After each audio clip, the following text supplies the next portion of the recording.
Welcome to the second part of the online training for the Karner Blue Butterfly Volunteer Monitoring Program. If you haven't watched the first part about introduction and identification, please go back and watch that video first. Here we will talk about survey and data submission methods. Before you go out and do your surveys, you will need to fill out a confidentiality form. This is only for new volunteers. If you have volunteered in the past and have already filled out a confidentiality form, there's no need to fill out another one. These are to protect our Karner population locations. We do not want to share this information with anyone who is not within the program. In order to access these forms, you can go onto the Karner Volunteer Program website, print out a form, sign it, and email it to the recovery coordinator. And in the meantime, we are currently working on a digital or online signature, which should be coming soon. But for now, you will want to print a copy and get it back to the recovery coordinator. Another important form that you will want to be sure to print out is the volunteer hour log. This form is very important for you to track all of your volunteer time, which can include any Karner-related activities such as travel time, surveys, data entry, scouting, and anything else Karner-related. You keep this log for the entire summer, and at the end of your field season, you'll want to scan a picture of this back to the recovery coordinator via email. This is really important to track your hours so that we can quantify how much volunteer help we're getting and use that to our advantage when we're applying for grants or looking at the amount of interest in these programs. Next, you want to think about the things that you'll need to take with you into the field. The first thing you'll want to have are your data sheets with a clipboard and a pencil. You'll also want to have a smartphone or a camera to take photos.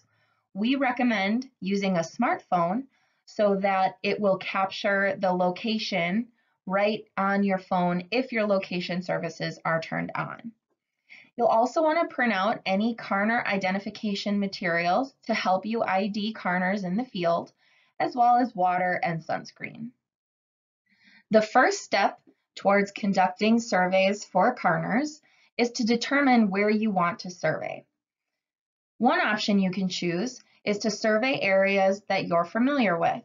This could be your property, public lands, or private lands that you know about that you have permission to survey on. You can also look at the high potential range map and determine if the area that you want to survey is within that HPR. If you're struggling to find out where you would like to go, or if you would like to offer your services to survey in an area of the DNR's choosing, you can contact the recovery coordinator to help find a location. Next, you're going to want to make sure that the location that you're going has the right habitat type.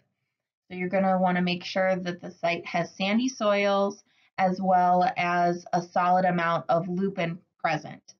So a good rule of thumb is to have approximately 50 plants per acre or 25 plants per 200 meter of linear area. Next, you're going to want to know the difference between the two survey types. The first survey type is an incidental survey. This is what used when you are out and you happen to see a Karner. For example, maybe you're out hiking with your family on a public property and come across a Karner. You're going to use this survey type to submit your observation to iNaturalist. The second type of survey is a timed survey. This is used when you are actively conducting a formal survey. For example, maybe you drive out to a public lands to survey an area of the prairie where lupin occurs. Next, we are going to talk about the actual survey method. You want to read the volunteer manual before you go out and conduct your surveys. This manual can be found on the volunteer website. Within this manual is the survey protocol. This has more detailed information about the survey method. One of the most important things for us to remember when we're out surveying for Karners is to not step within 12 inches of the lupin plant. We want to make sure we are minimizing any impact we may be having while we're walking around out there. We also want to make sure that we're cognizant of the weather requirements. We don't want to go out and do a survey on a cloudy day. We want to wait until it's sunny or partly cloudy skies. We also have temperature requirements. We don't want to be surveying any lower than 65 degrees Fahrenheit or any hotter than 90 degrees Fahrenheit. The wind is also an important factor. If you go out and the wind is more than 10 miles per hour, you don't want to survey that day. We also do not want to be surveying during the rain or any slight drizzle.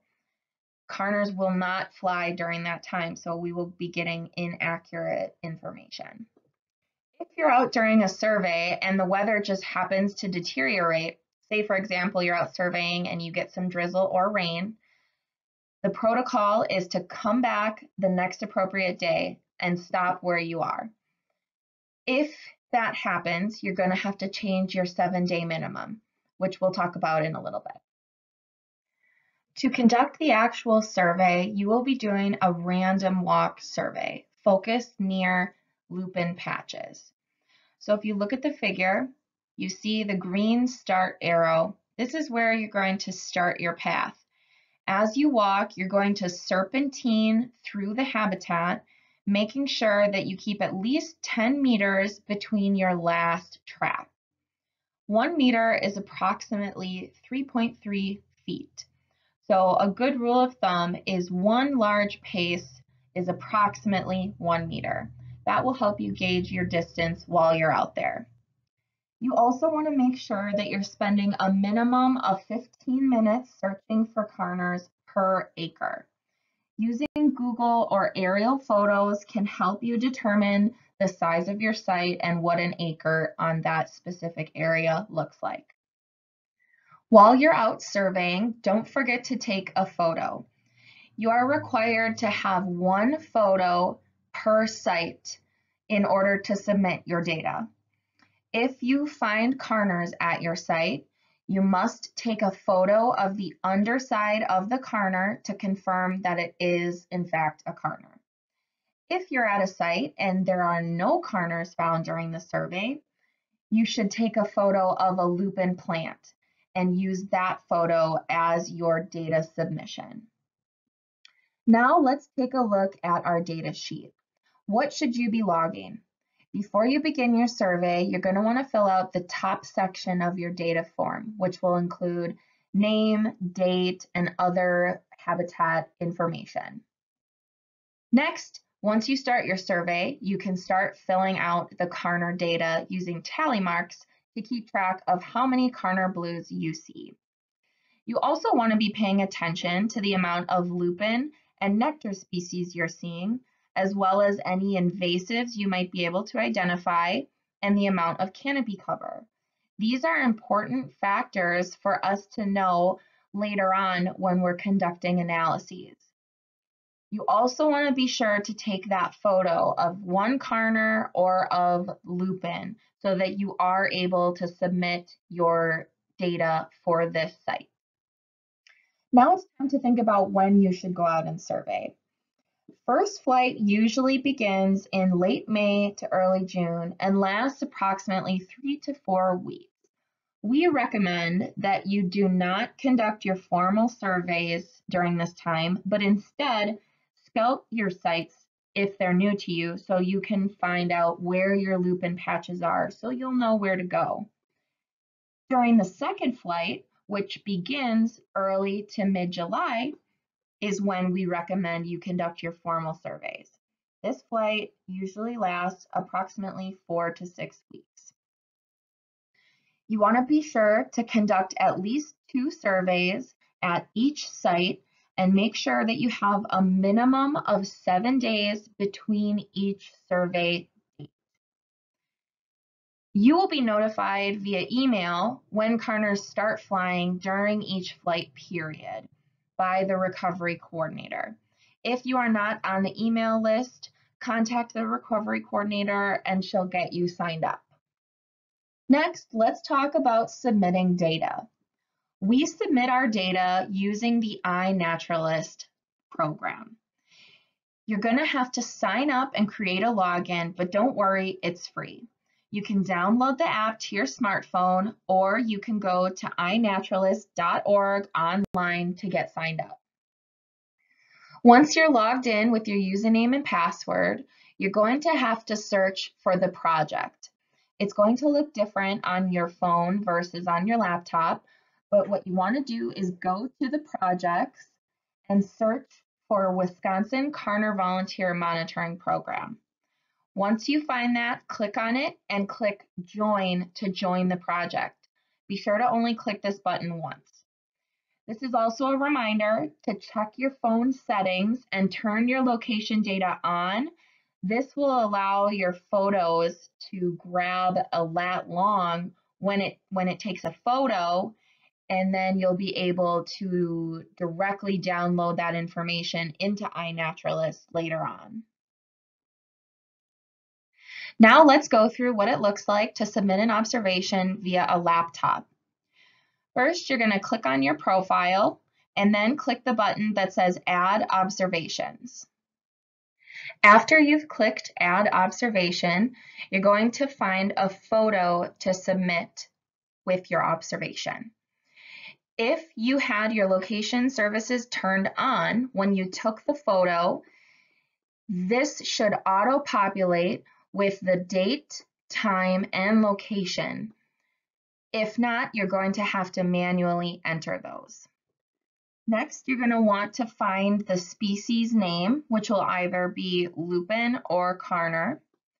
Then you're going to make sure that you change your location services. So make sure you change your location to at least obscured or private. This is very important because we want to keep the locations of this species private. Next, you're going to want to make sure that you click on the Projects tab so that you can add this observation to the volunteer program project. If you do not add your observation to the project before you submit your data will not be properly submitted and I won't see it. So be sure to add it to the project. After you add that information, observation fields will pop up and you'll want to fill these out based on the data that you filled out from your data sheet. After you've filled out all the appropriate fields, you want to hit Submit Observation. That will submit your observation for one site. You'll have to do this for each site you visit as well as each survey you conduct. Now we're going to look at what it looks like to submit an observation using a smartphone.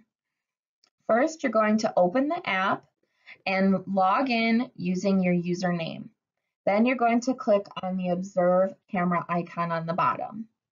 Next, you're going to click on the little photos on the bottom right-hand corner and select which photo you would like to add to your observation.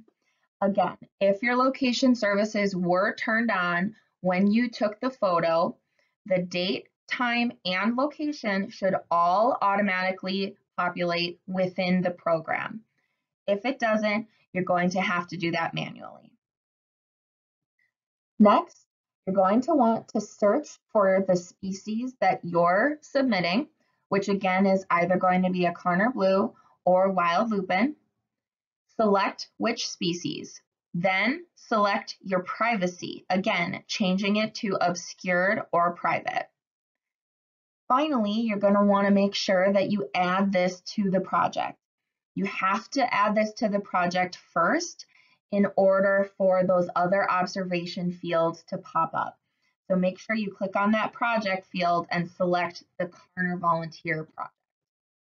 Once you select our program, those observation fields will pop up and you can fill out each of these fields based on your data from your data sheet. After you've filled out all of those fields, you're going to hit the back arrow and then it should take you back to this screen where you can hit share. That will submit your observation to the program. A few reminders and tips about photographing Karners. Make sure that you photograph the underside of the Karner. We have to be able to see those orange arcs in order for us to count your observation. Make sure that you wait until the Karner lands to try taking the photo. Also, make sure that you watch out for your shadow. This can easily flush Karners back up and you won't be able to get a good shot. It also helps if you try taking a photo from the underside of the butterfly, looking up at it versus trying to go over the top of it. This completes the second and final online training for the Karner Blue Butterfly Volunteer Monitoring Program. Please be sure to take the quiz before you head out to do your surveys. Contact the recovery coordinator if you have any questions. Any survey materials, including the volunteer manual, data sheets, volunteer timesheets, quiz, and training materials can all be found on the Karner website. Thank you all very much.